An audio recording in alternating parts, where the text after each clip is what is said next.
We are back once again with one of my absolute favorite Ukrainians, and I know many of you will share that sentiment as well. It's Operator Starsky, former Ukrainian guardsman and all round amazing sort of commentator YouTube on all things Ukrainian, and who can help us to decipher not just the mind of the enemy, mind of Russians, but also why Ukraine is resilient, why Ukraine is fighting back, and why they are achieving extraordinary success in doing so. Before we dive in, big thank you to everyone who has been supporting our aim to run events through the year, and of course the trips to Ukraine, one of which was just completed to Lviv, a new one which is about to unfold in Odessa, and trips later in the year to Kyiv and so on. And of course the trip to Donbass. There's still lots of videos from that trip. I couldn't really film as much as I wanted for reasons of operational security, dare I say it, but there are still some interesting conversations from the recent Donbass trip that are going to be published on the channel. So please have patience, and they will be coming once I've had a chance to edit them all up. For today, though, OS, thank you so much for coming back. Hello, my friend. Welcome back home.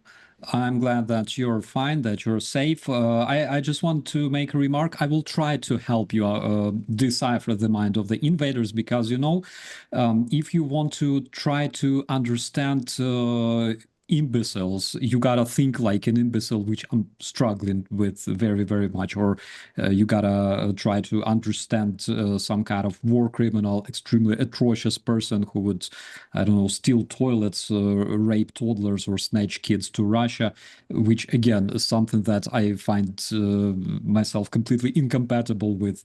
But I will try to do my best. We were discussing that, and it is a challenge because some of the crimes are so horrific.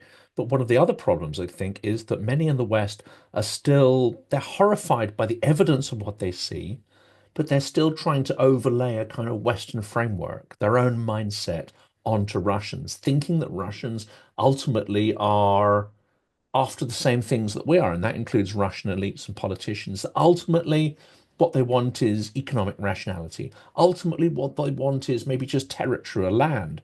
We seek to rationalize it in a way that we would rationalize the world. This really doesn't work, does it, when it comes to Russians? They have a different mechanic that is driving not only their behavior, but more importantly, their strategy.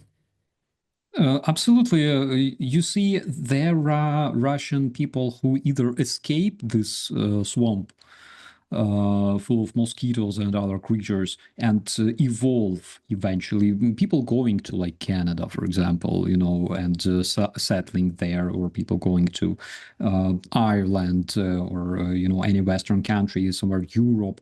And assimilating with the society that is democratic, that is open, that shares the same democratic values. And of course, they evolve, or they prefer to remain in this swamp full of spiders and other Russian folklore creatures. And they just feel comfortable there because they understand that they don't have a future in a different country because they will have to evolve. Why evolve if you can, I don't know, drink vodka, decorate your kids in military uniforms for Victory Day, put them in those tiny tanks, for like those tiny parades for Russian children in the kindergartens or schools at Victory Day at 9th of May. And basically, yeah, basically you can just sign contracts, go to a different country, kill people, snatch toilets. So of course everyone makes their choice, but it's really, really hard to understand Russians, and generally speaking, people in the post-Soviet Union. I'm talking about the standpoint of our European and generally our Western viewers, because you really, really need to live there at least some time, like you, for example, if you want to at least try to comprehend what is the difference and how huge is that gap between your mentality and their mentality, because it's as big as Grand Canyon, probably even bigger. It is certainly, and preferably you need to live in a communalka, which was my experience there, which very few people have. And no, but what you have. It makes you almost local now. If you survived in Kommunalka, you have my respect. Well, it was an original experience, and what you get is not just the physical experience of, that extraordinary Soviet craftsmanship of, bathrooms and kitchen tiles, which, at every single possible angle, and you wonder, just was everybody drunk when, these buildings were built or decorated? And the answer probably is yes. Or you stare up at a block of flats and you realize that every single brick in this like 15-story building is misaligned. Not a single brick is actually straight. And you're like, everyone was off their face when they were building the entire country. I think that is probably true. But you also have It's conversations with. because it's because builders did what they could because the chief snatched the building materials. They have this funny saying, like the chief of their road craft of their road administration of infrastructure has a dilemma, like how can he drive his Porsche 911 in Ust-Pizduysk if the asphalt that is absent in Ust-Pizduysk is basically his Porsche 911, you know? So it's really, really hard to understand why it is like that in Russia. Why when they launch, for example, space rockets, some of them just attaches some of the instruments upside down and they crash, or when they launch that Sarmat, that mighty Russian missile, for the third time already, something fails. I think it's kind of something combined, karma and probably some kind of ignorance combined into one thing that is basically called Russian culture. Not like I'm trying to be racist. I'm trying to decipher. I'm trying to be objective, and this is basically reality. You gotta perceive things like that. You're describing a lived experience. I mean, my mom was almost getting sort of killed in a village by a absolutely inebriated driver of a van. And the problem was that in this village road, which had been just sort of stones and dirt, you couldn't physically drive before that over, I don't know, 10 miles an hour. You'd burst your tires. So it naturally reduced the speed there. You didn't have to impose a speed limit. You physically couldn't drive any faster. And they decided to tarmac one half of the road. So one half was still sort of stones, the other half was lovely, smooth kind of tarmac. And of course, this absolutely, Zhopal kind of driver was careering along. And in the end, I had to dive into a ditch along with the person I was with. I had to push her into the ditch, grab the dog, dive into the ditch face first into the mud. And this thing just came pelting down the road. It hit an electricity, pole, which toppled down. And then all the wires fell onto the road. They're dancing around, crackling with electricity. The van is a complete write-off, absolutely destroyed, totaled. And we thought, oh, we're gonna find his mangled corpse on the road. Not at all. The van was kind of empty, no sign of the driver whatsoever. He'd been miraculously hurled through the windscreen because he was so paralytically drunk. He was completely relaxed when he hit the tarmac. All he had was a couple of scratches on him, and he just got up and, like, sure, looking around him.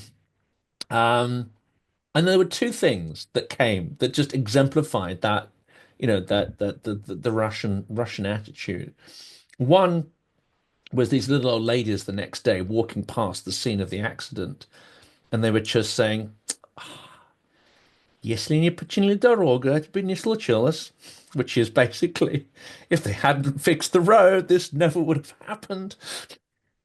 The other one is that this man suddenly had, from being like an absolute nobody and nothing, he developed this incredible reputation and this incredible sexual charisma with all the local girls.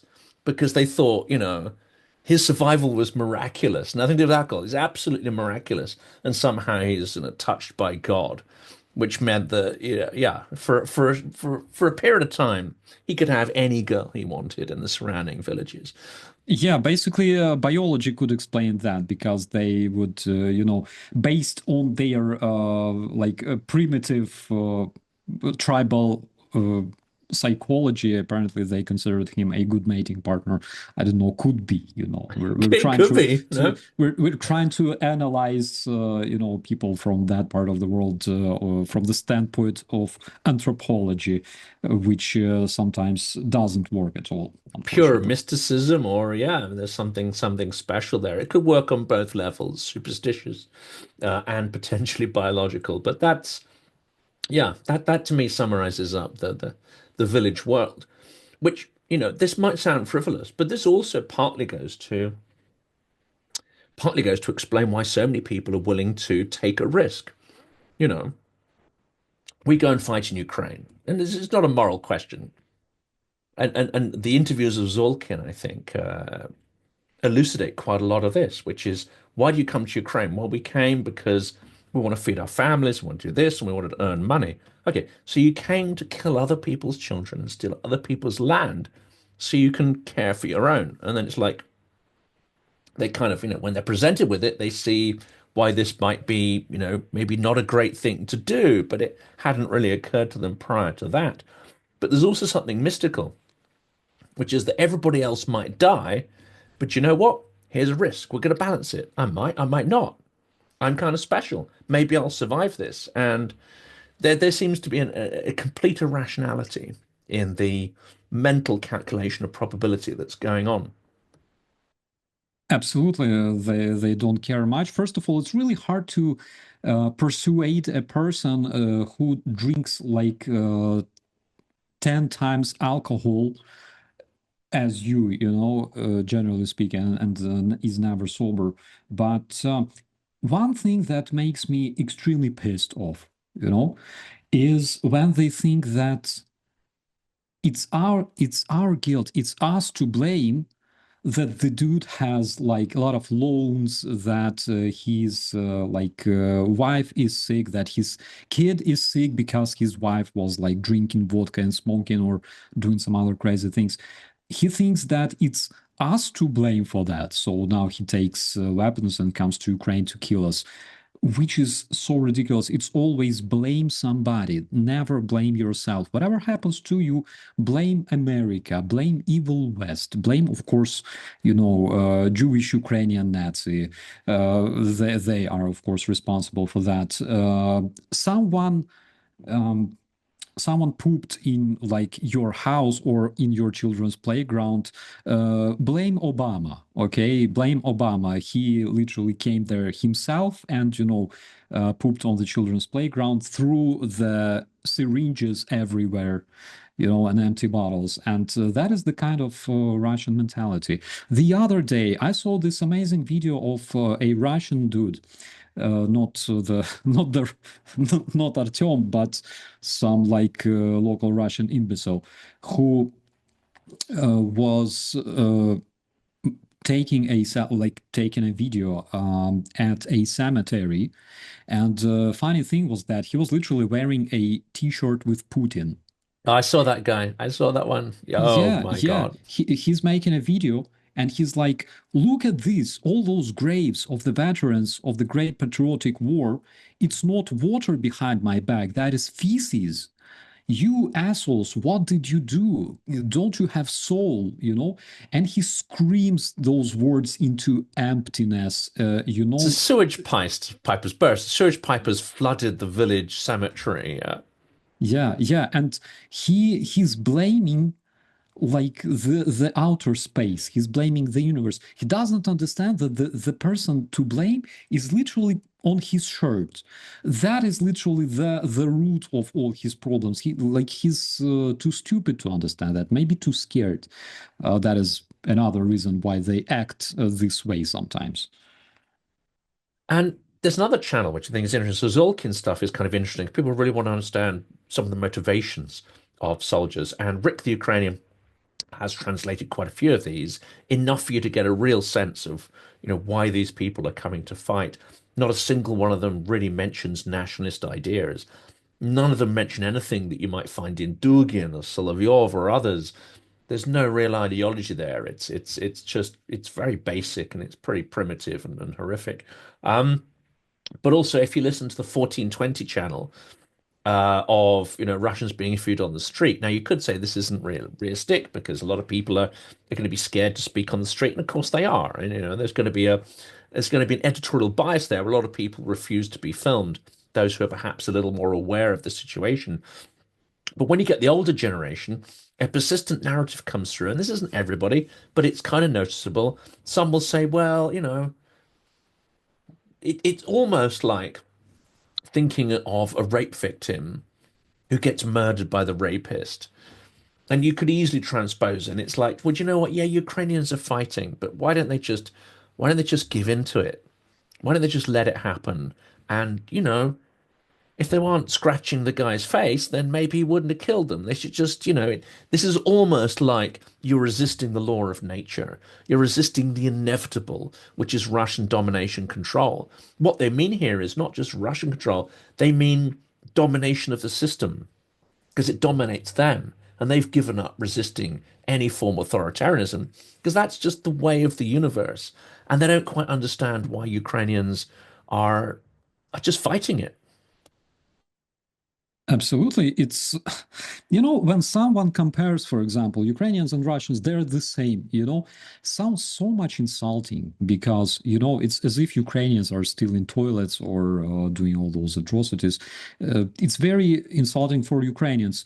Even though we have like the same roots, we are completely different. We never do that crazy stuff that Russians do and consider it normal. But another thing, you were talking about the people who don't talk, because 1420, I tried watching that channel for a while, and I found it extremely boring, especially in like 2022, 2023, because people literally were not speaking. I don't find it exciting, watching channels where people just don't talk. But the root of all this, when I served in the police, of course, there is a crime and there must be always some kind of motive, right? And people watching the videos of Zolkin, they try to understand the motive of those criminals to come to Ukraine and kill other people. But one thing you learn in police is that uh, besides the good things that people can do regardless of their motive, there's also all sorts of bad things that people can do, again, regardless of their motive, just because this is their nature.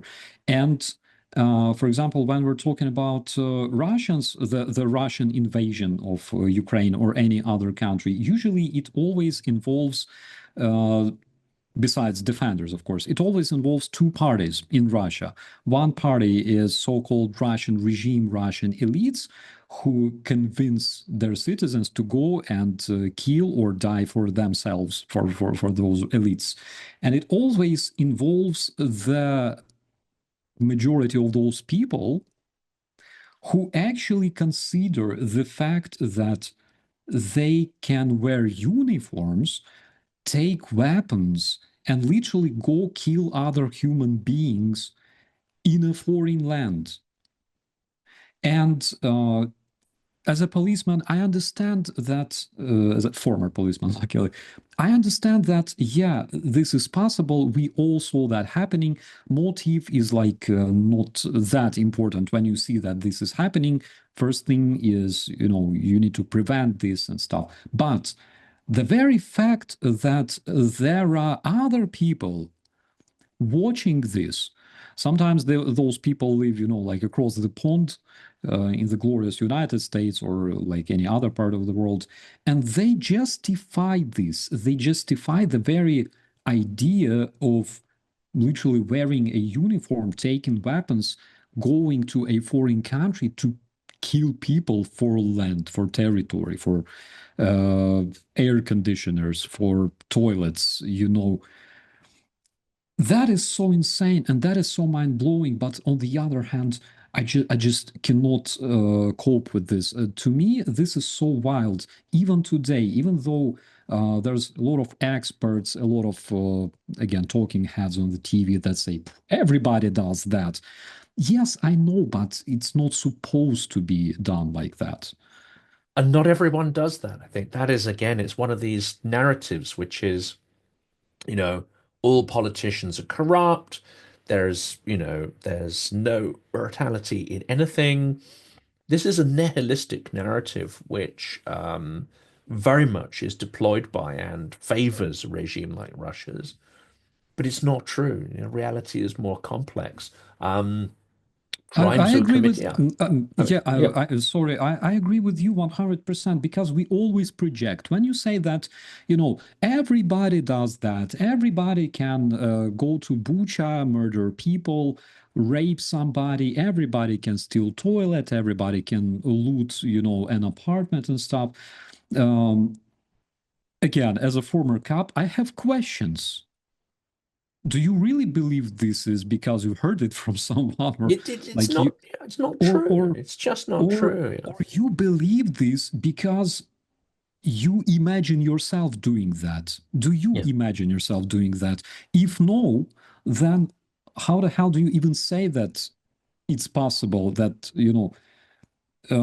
I cannot imagine myself, breaking into someone's apartment and looting it. 2015, we were on a patrol in Krasnohorivka. There were those projects where people lived and people ran away after those projects were hit by Russian tanks.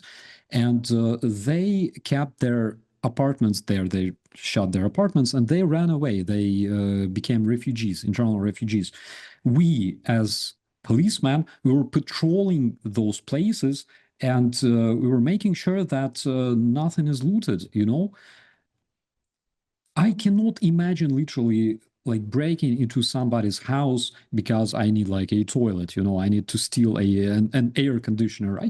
I can afford, buying one. In the end, it is not a trophy. Trophy is like taking a hat from Yemilian in Hostomel. That I consider a trophy. It still guards my garage in Kyiv. But doing crimes and saying that everybody does that, or it's normal, or it's natural, uh, it's wrong because if you do that, it means that you project, that you imagine yourself doing that, and this is completely, completely wrong. We were not educated like that. No, exactly. And there's two examples there, I think, which would be interesting to hear your view on. I mean, one is when the Russians retook Berlin, or took Berlin at the end of the Second World War, there is demonstrable evidence that almost every female of almost every age group, if they fell into the hands of Russians, would not just be abused once or twice, but 6 times, 8 times, 12 times. There's huge testimony to the systematic and continuous rape of a country you're supposed to, and that's an occupied country. But also there are testimony that this also happened in so-called countries that are being liberated from Poland, Czechia, and right across. No female was safe. The British Army, American Army, crimes were committed, rapes would have happened, murders would have happened, but they were not systemic, and they were followed up mostly by legal due process when they did happen. You didn't have every female resident of France upon liberation raped 8 to 12 times by the liberating army. It did not happen. So things are not the same. Another, anecdotal evidence here is an intriguing account by diplomats to Muscovy. I don't know exactly when it was, but it's in the sort of 1600s, I think. And the sort of description of how you do business with the Muscovites. And one line just jumped out is for them, duplicity, lying essentially, is a sign of intelligence. You're not considered to be a thinking person, you're not considered to be a powerful person unless you can demonstrably, manipulate others through lying and subterfuge. Did you ever ask yourself why the most popular Russian fairy tale character is called Ivan Durak, Ivan the Uman Idiot? Dorachok, yes. Yes. I Yeah, didn't, but I have recently twigged, yeah. Jonathan, this is because he's good. This is because he's not like everyone else. He's good, which makes him different from majority of them. He's good, he's stupid, he's not cunning, he does not lie to other people. He's a good person. That is why he's an idiot. The two go hand in hand, don't they? I mean, one of the most intriguing phrases, and I apologize to anyone on the channel who've heard me say this before, was a phrase I heard in Novgorod when I was going to go out to the market to buy some meat for shashliki, and I was like, how much money should I get? How should I kind of negotiate the best price and whatever? And this lady just turned to me and just said, "Dingami dora kupit," which is basically an idiot can buy anything with money. It takes a clever person to be able to steal it or Yeah, the very roots of stealing and corruption. I I'm not familiar with the roots of stealing and corruption in like 19th century, okay?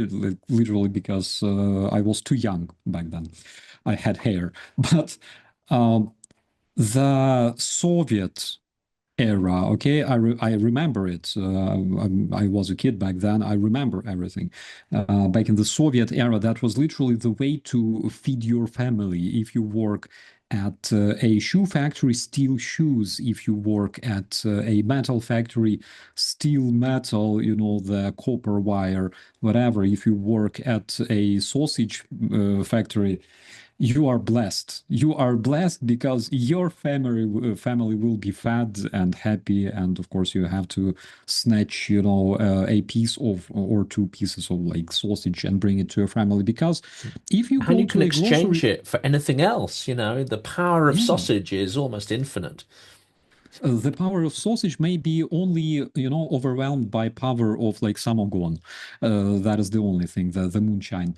But besides that, the reason they were stealing is because if you go to a store, you cannot find it there. You go to a store to buy sausage, you have only two types of it. It's like Moskovskaya Любительская, that's it.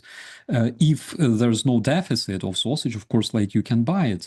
But again, you have to stand in like this queue that is kilometer long. If you want to buy your kid a jacket for winter, you gotta go to a different store, a retail store, and select one among two of available jackets because instead of producing clothes that year, the Soviet Union decided to produce night visions for tanks, you know, and they didn't put a lot of effort into that.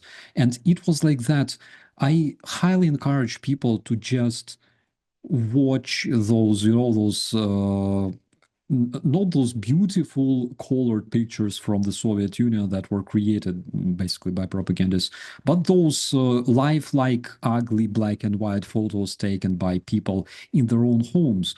And check how the reality looked like, those cues, that horrible life, which, by the way, is expects everyone who roots for dictatorships, who root for authoritarian regimes, because that is literally the hell on earth. Ukrainians don't want to return to the Soviet Union because we were conquered, we were enslaved, we lived in this hell, and we don't want it anymore. Russians like it because to Russians, there is no Poland, there is no Eastern Germany, there is no Ukraine. All of that is their motherland. This is how they perceive it. There is the biggest difference between us and them, because to us, Ukraine is our home. That's it. Poland, beautiful country, but Ukraine is our home. Okay.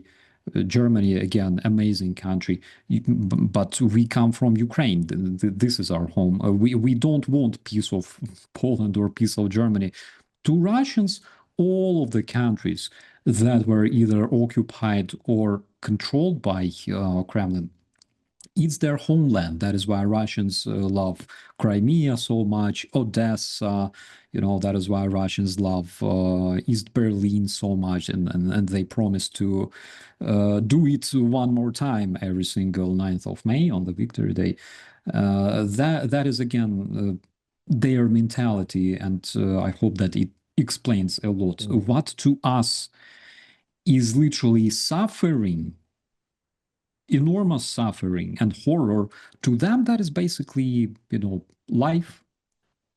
And people, I think, will struggle to understand and go, well, how can that be? But actually, we have vestiges of that same mentality in the West as well. And if you think about it in terms of envy, which of course I think is the one word you need. I mean, there's several words you need to understand the Russian mindset. One is envy, another one is humiliation, and we could have a whole list. Theft is another. But envy is a very powerful underlying force behind this.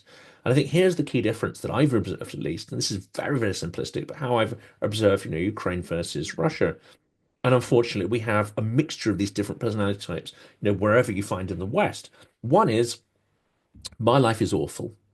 My material life is not what I want it to be. And this guy over here, he lives much better. But I don't consider him to be superior to me because I'm the best thing in the world. How dare they, right? I'm going to make sure that they live in the same kind of shit that I do. That seems to be very much the driving force behind a lot of the propaganda and indeed the invasion of Ukraine, right? These guys, we're going to bring them down to our level. And unfortunately, we have people with that mindset in the West as well. It's extremely destructive. Whereas the Ukrainian mindset seems to be, oh, look, that thing over there. Well, I rather like the way that's done, or I rather like the result of that. Well, how am I going to reproduce that? How do I get that same nice thing for myself? Not in an acquisitive sense, but okay, how did they make that? How did they do that? How did they bring that about? Well, let's go and learn that and bring it back. Or, the stuff we don't like, well, we're not going to copy that. But the stuff we do like, well, we're going to learn how we can do that, but also perhaps make it a little bit Ukrainian at the same time. Um, I would correct just a bit because in case of Russians, it doesn't matter if person doesn't care at all or person is envious. Who allowed you, Ukrainians, to live like that? It doesn't matter because the result is the same. The person who doesn't care will just go and die in a meat assault. The person who cares but is not motivated to change himself, to blame himself for the situation, will go and kill other people, steal their things, just to make them suffer as much as he does. They lack, the constructive thinking. That is the biggest problem. Ukrainians are envious too, very much. When you see your neighbor building a house, you think, oh, you're building a one-story house. I will build myself like two-story house. And you build yourself like a taller house. And then your neighbor comes to you asking, Petro, how did you build that? Where did you buy materials? You go, well, I will explain you, but let's have, some vareniki and horilka, and then you sit and drink with your neighbor, and then you go together to the store and help him build like three-story house, and then basically you marry your daughter, and his son have plenty of grandkids. This is like Ukrainian reality, the way it is. You need to be motivated to think constructively, and this is something that Russians always like. This is the reason why half of their schools in 2025 already require renovation, but Russia is too busy to kill Ukrainians. It's too busy producing missiles and shaheds to kill Ukrainians, schoolgirls and schoolboys. Yeah, a complete waste of actually what is theoretically a very rich country in terms of resources, and not poor in terms of the number of educated people. I mean, the Soviet system did produce pockets of excellence and pockets of indifference, but it did produce, in such a large country, you will have some smart people who could turn their minds to solving some of the numerous problems they have, but no, they have other purposes. I wanted to turn to the topic of systemic versus real opposition. And well, we can debate endlessly whether there's any such thing as real opposition.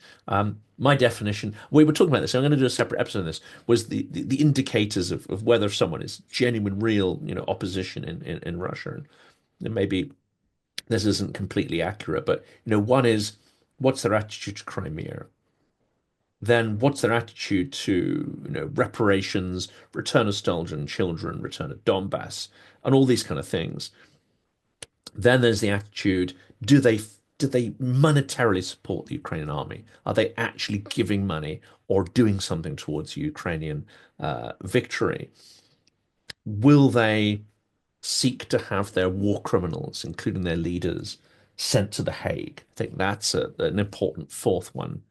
And honestly, I can't remember what the fifth one is, but we're going to list them out and make sure, because these are useful tests. Do you support Ukrainian army or Ukrainian civilians? Yeah. I think that's a good one. Yeah, I think absolutely. Do you support Ukrainian victory overall, which necessitates, some major dysfunction in Russia, some form of partial collapse and decolonization? I think that would have to be the fifth one. Ukrainian victory equals demonstrative defeat for Russia.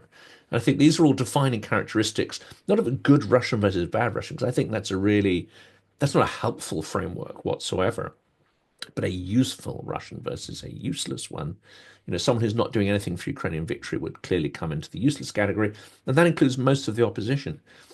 Well, first of all, is that a useful framework to get people to start thinking of? And then we'll turn our attention to one of the particular Russians who is seen as good by Western media, but who demonstrably falls into the useless category in my definition. But do you think do we need to redefine this and help to reset Western analysts and media to a better, definition of how to view Russians who are the diaspora is huge and they're in every country.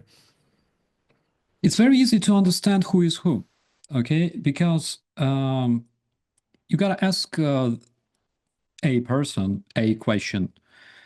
Do you respect the standpoint of morale, of like common sense, right? Morale, people's morale, or do you respect the law, which is more important? Because if we take Russian invasion of Ukraine, for example, you cannot justify it from the standpoint of morale, and you cannot justify it from the standpoint of law, of international law.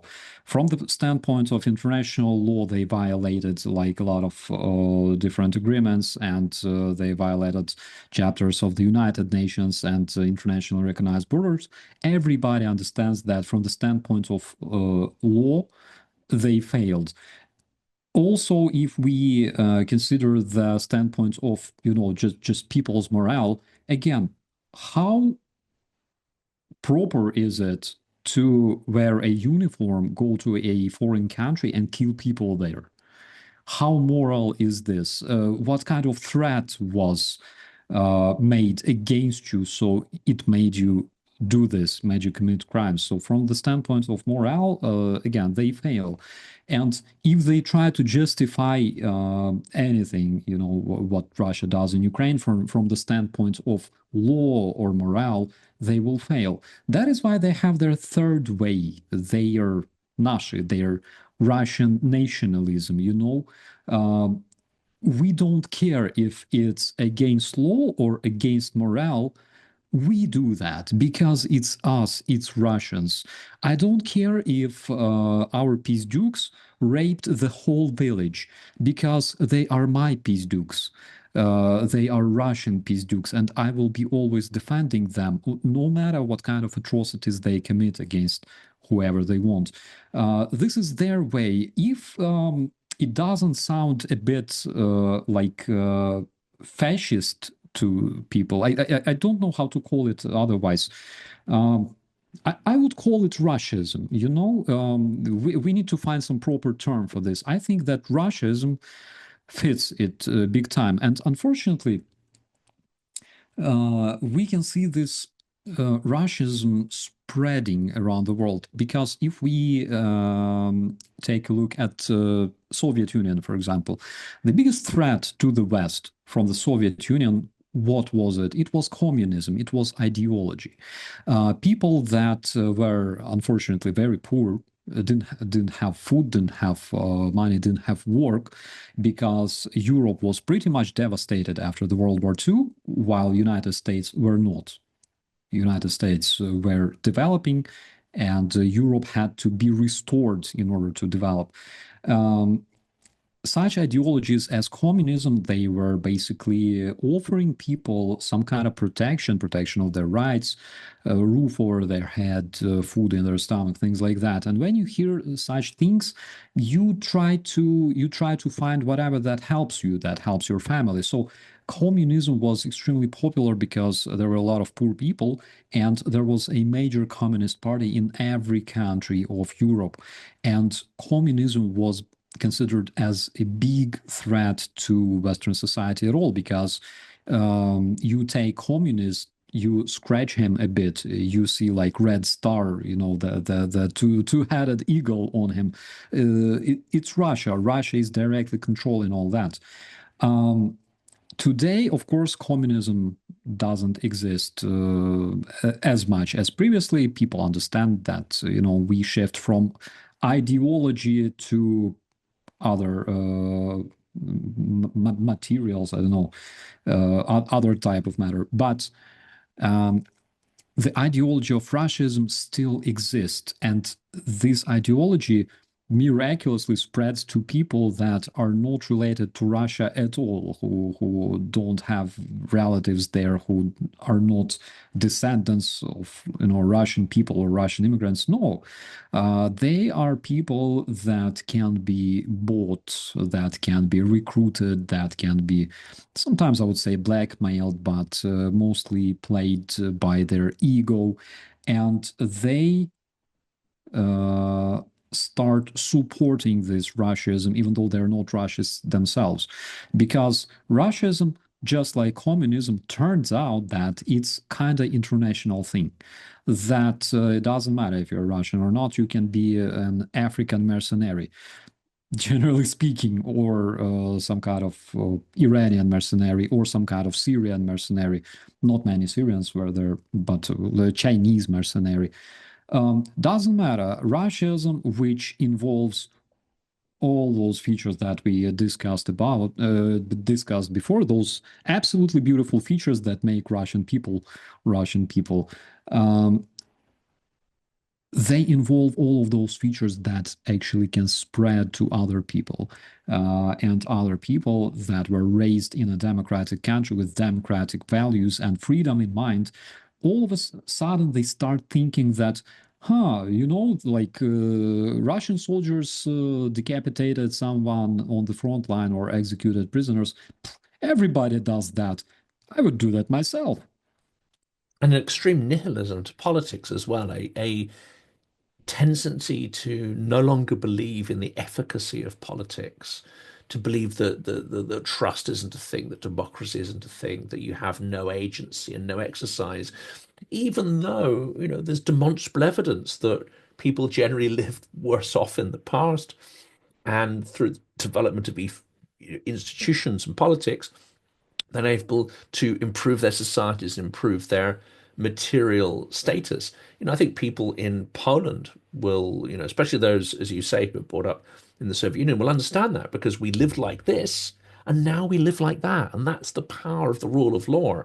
There are values, there are things that you can point to demonstrably, objectively, and say, these aren't perfect, but they work better than, you know, the Russian world values, the absence of rule of law, the unfettered uh, impact of power relations, without these sort of checks and balances.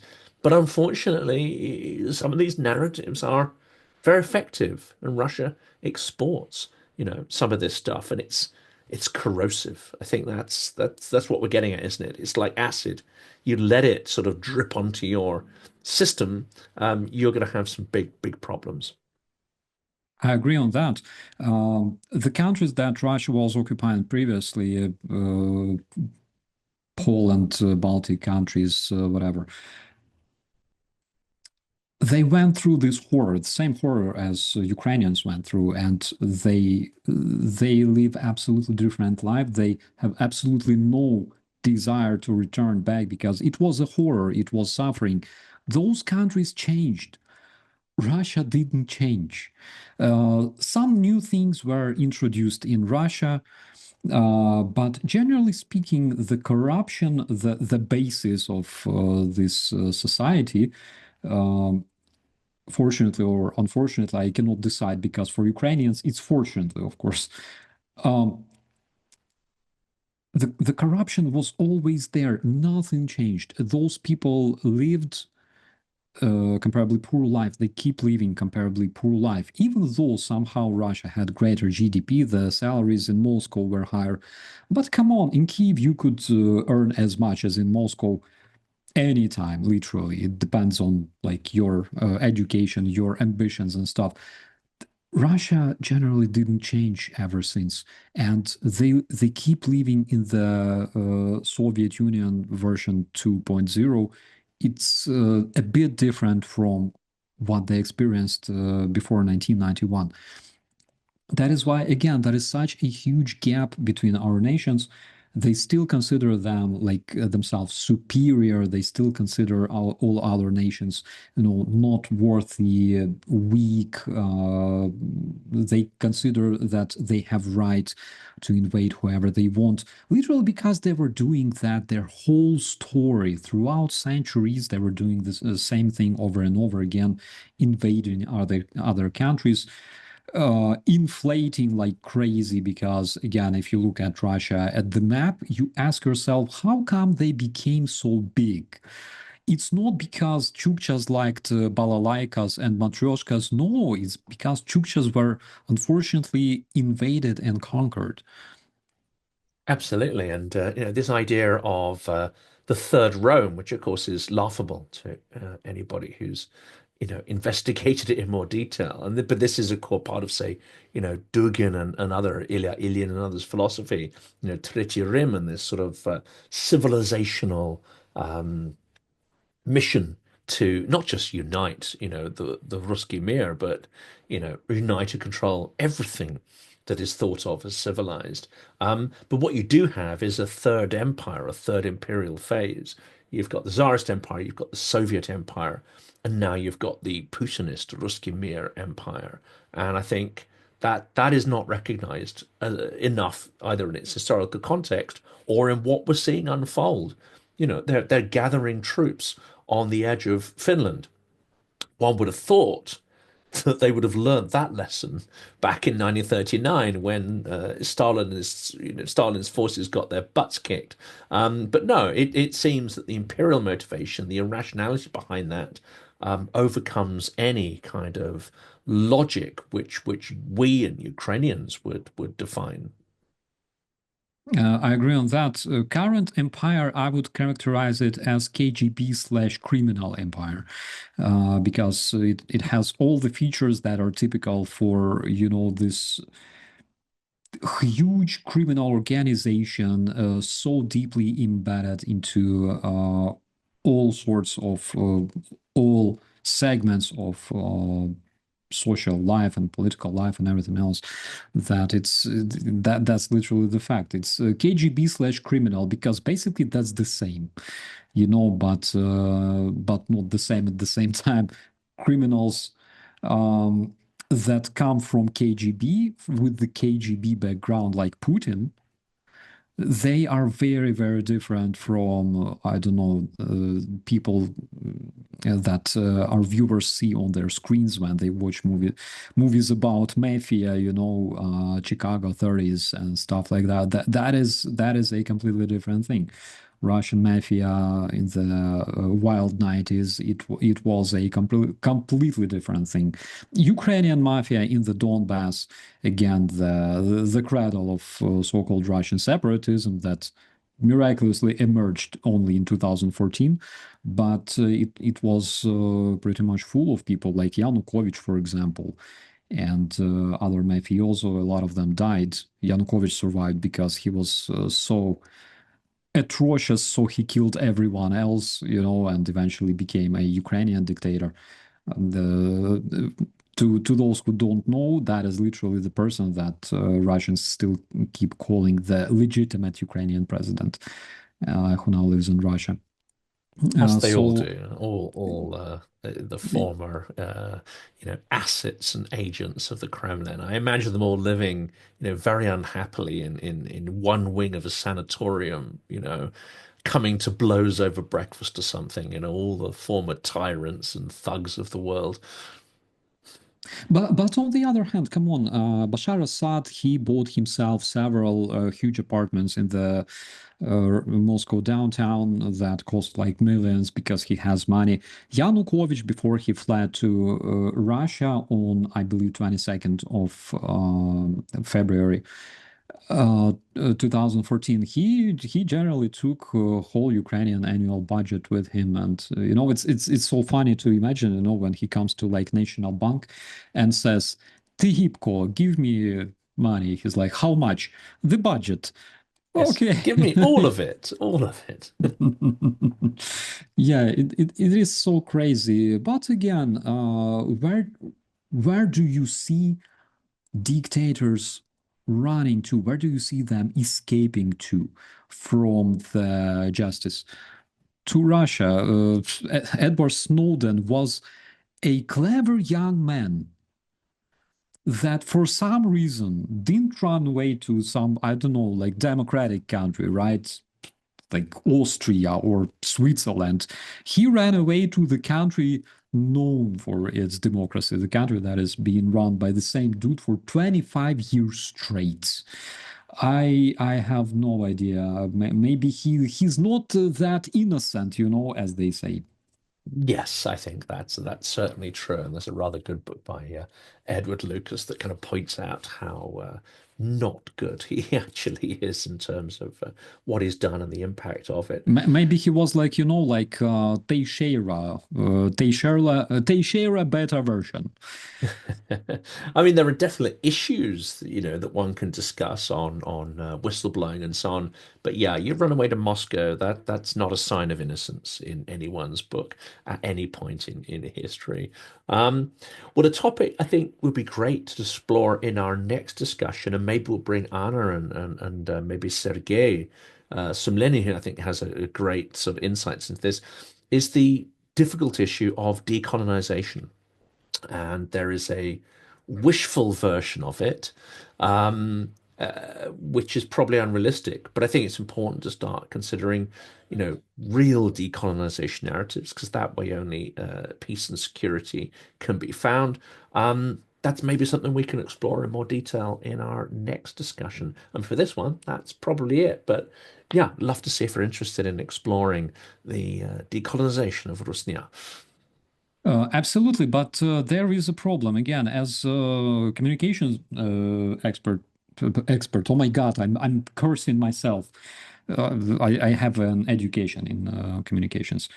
As a communication specialist, I look at it from a different standpoint because in order to decolonize someone, in order to deliver your information to Rusnia, right?